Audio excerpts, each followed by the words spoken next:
নমস্কার। অবশেষে শ্রমিক ভট্টাচার্যরা ভালো তৃণমূল খুঁজে পেয়েছেন। তিনজন ভালো তৃণমূল কংগ্রেসের নেতা কর্মী খুঁজে পেয়েছেন এবং এত দ্রুত তারা খুঁজে পেয়েছেন বলেই এই তিনজনকে রাজ্যসভায় পাঠাচ্ছেন।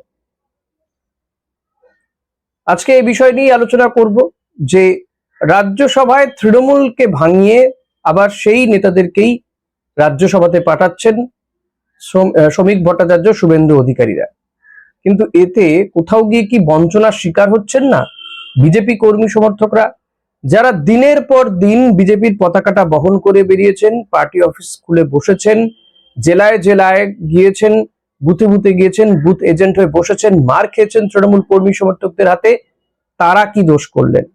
কি দোষ করলেন দেবজিৎ সরকার কিংবা সায়ন্তন বসুরা, রাজু বন্দ্যোপাধ্যায়রা? তারা কি কেউ যোগ্য ছিলেন না? এই প্রশ্ন তো এবার উঠবে।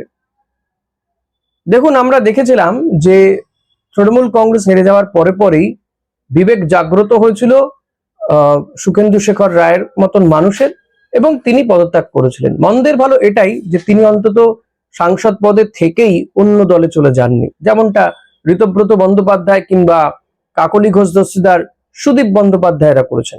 দীর্ঘদিনের কংগ্রেস কর্মী ছিলেন সুখেন্দু শেখর রায়। একটা সময় মমতা বন্দ্যোপাধ্যায় এবং প্রণব মুখোপাধ্যায়ের সঙ্গে অর্থাৎ তাদের মিডিয়েটর হিসেবে কাজ করতেন। প্রণব মুখোপাধ্যায় কখনো কখনো পাঠাতেন মমতা বন্দ্যোপাধ্যায়ের বাড়িতে এই সুখেন্দু শেখর রায়কে, কিন্তু কংগ্রেস কখনো তাকে রাজ্যসভায় পাঠায়নি বা নির্বাচনী বৈতরণী পার করতেও বা নির্বাচনেও দাঁড় করায়নি। কিন্তু মমতা বন্দ্যোপাধ্যায় তাকে রাজ্যসভায় পাঠিয়েছিলেন এবং মমতা বন্দ্যোপাধ্যায় তাকে রাজ্যসভায় একবার নয় কয়েকবার পাঠিয়েছেন, সাংসদ হয়েছেন। দীর্ঘ কয়েক বছর তিনি সাংসদ ছিলেন রাজ্যসভায়। আরজিকর ঘটনার পরে তিনি মুখ খুলেছিলেন, দলের বিরুদ্ধে সোচ্চার হয়েছিলেন। আর শুধু যে তাকে সাংসদ করা হয়েছিল এমন নয়, জাগো বাংলা পত্রিকারও সম্পাদক করা হয়েছিল, কিন্তু আরজিকরের ঘটনার প্রতিবাদ করে তিনি সেই পদ হারান, তাকে সেখান থেকে সরিয়ে দেওয়া হয়। যদিও সাংসদ পদ তাকে রেখে দেওয়া হয়, তাকে দল থেকেও বহিষ্কার করা হয়নি। তিনিও তখন তার বিবেক অতটাও জাগ্রত হয়নি। হ্যাঁ, কিছুটা জাগ্রত হয়েছিল। তিনি আরজিকরের ঘটনার প্রতিবাদে পথে নেমেছিলেন, আন্দোলন করেছিলেন বা বসে পড়েছিলেন বিক্ষোভে, কিন্তু সাংসদ পদ থেকে পদত্যাগ করেননি। তখন তিনি অনুভব করেননি, কিন্তু এখন তিনি মনে করছেন যে মমতা বন্দ্যোপাধ্যায় ফিনিশড হয়ে গিয়েছেন।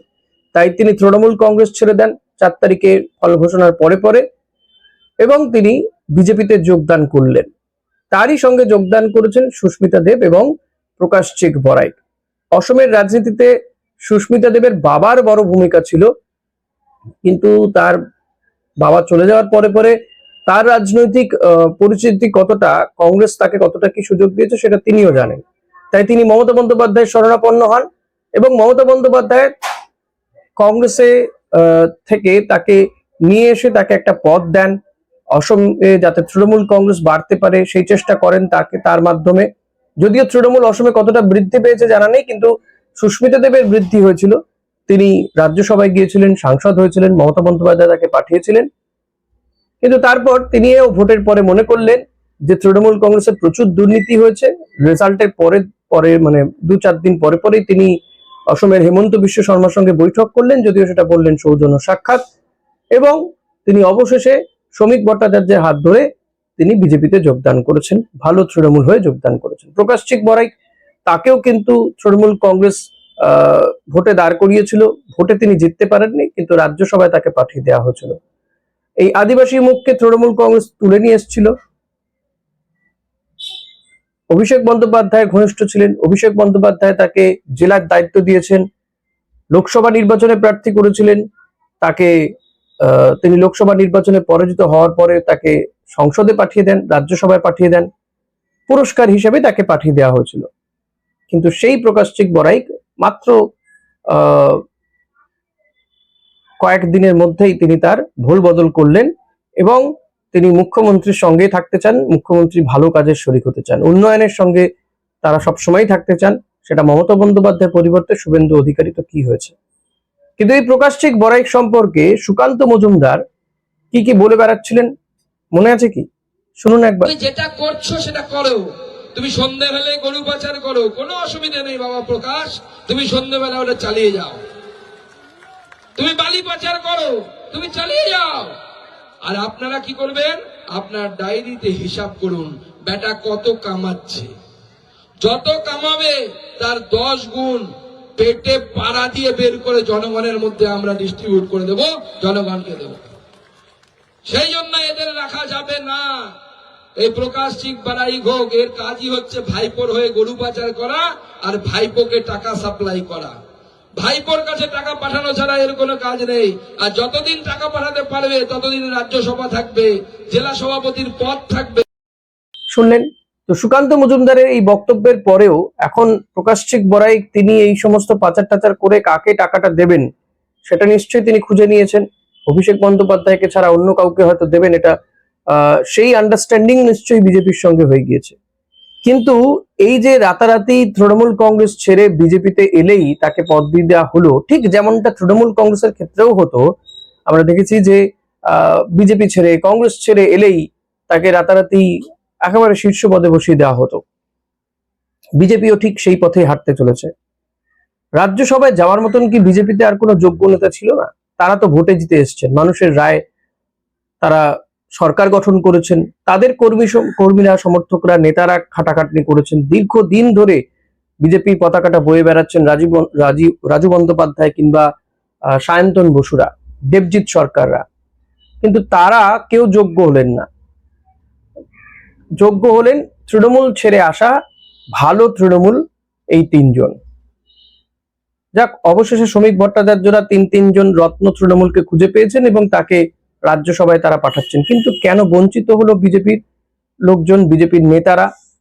সেটার কি কোনো জবাব আছে? জবাব কি চাইবেন বিজেপি নেতারা, রাজু বন্দ্যোপাধ্যায় কিংবা সায়ন্তন বসুরা, যে যারা এতদিন ধরে তৃণমূলের বিরুদ্ধে লড়াইটা করে এলো, তৃণমূলের সঙ্গে চোখে চোখ রেখে কথা বললো, জেলায় জেলায় লড়াই করলো, ফাইট করলো, নির্বাচনে জিতলো, কেউ হারলো, তাদের মধ্যে কাউকে যোগ্য ভাবা গেল না?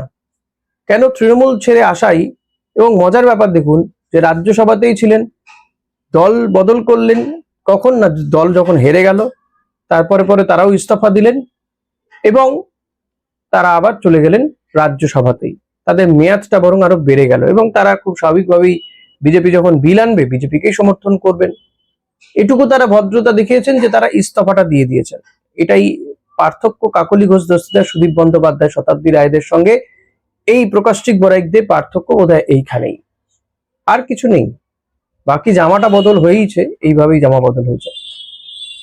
হ্যাঁ, এটা বলতে পারেন যে এরা তো মানুষের রায় সেখানে যায়নি, কারণ রাজ্যসভায় সাংসদদেরকে পাঠান বিধানসভার বিধায়করা, তবে সেই বিধায়করা নির্বাচিত হন কিন্তু মানুষের রায়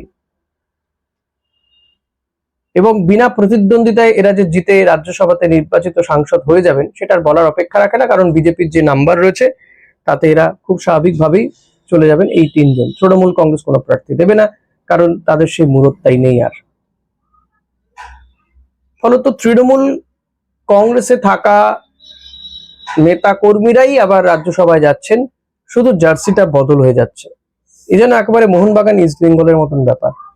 জার্সি বদল করে পরের দিনই নেমে পড়লো মোহনবাগানে, বা মোহনবাগানে খেলতে খেলতে জার্সি বদল করে পরের দিনই খেলতে নেমে পড়লো ইস্ট বেঙ্গলের হয়ে। এই দল বদল আমরা দেখে অভ্যস্ত ময়দানে, কিন্তু রাজনীতির আঙিনাতেও এই দল বদল বেশ বহাল তবিয়তেই চলছে। আর এরপরেও মানুষ কি বিচার করবে সেটা মানুষের সিদ্ধান্ত। তবে বিজেপি কর্মীরা কি বঞ্চিত হয়েছেন? আপনি কি মনে করেন? জানাবেন কমেন্ট বক্সে।